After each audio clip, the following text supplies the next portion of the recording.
Example 3, solve this linear system graphically. Again, y equals mx plus b will help us with the graph. So I'm going to rearrange these equations.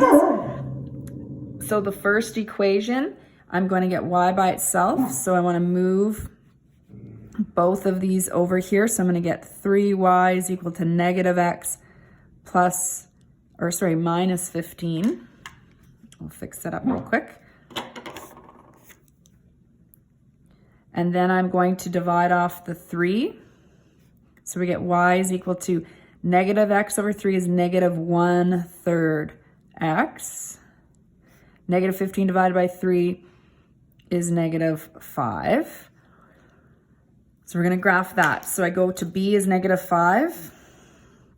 My slope is negative 1/3. So that means I count down 1 and right 3. So notice that my line is going down as you read left to right.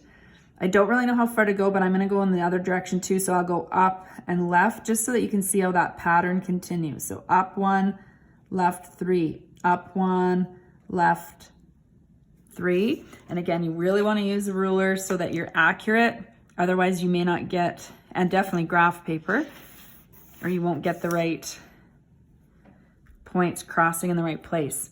Okay, let's look at our second equation here. So we have 3x. I'll just rewrite it over here for us to work with.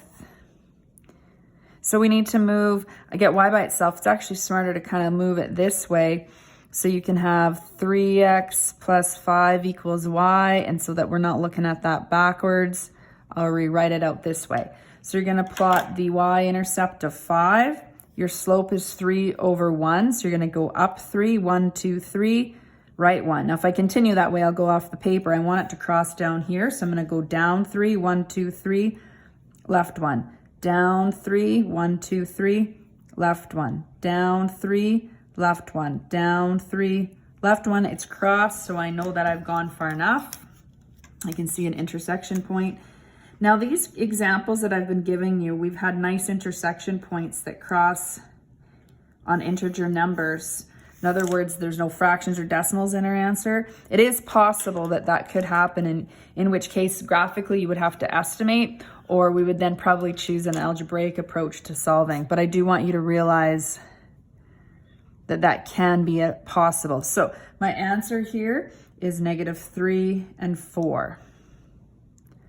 And again, we're going to verify now to make sure we did this all right. So I'm going to use my first equation of x plus 3y plus 15 equals 0. I'm going to plug negative 3 in for x. I'm going to plug 4 in for y.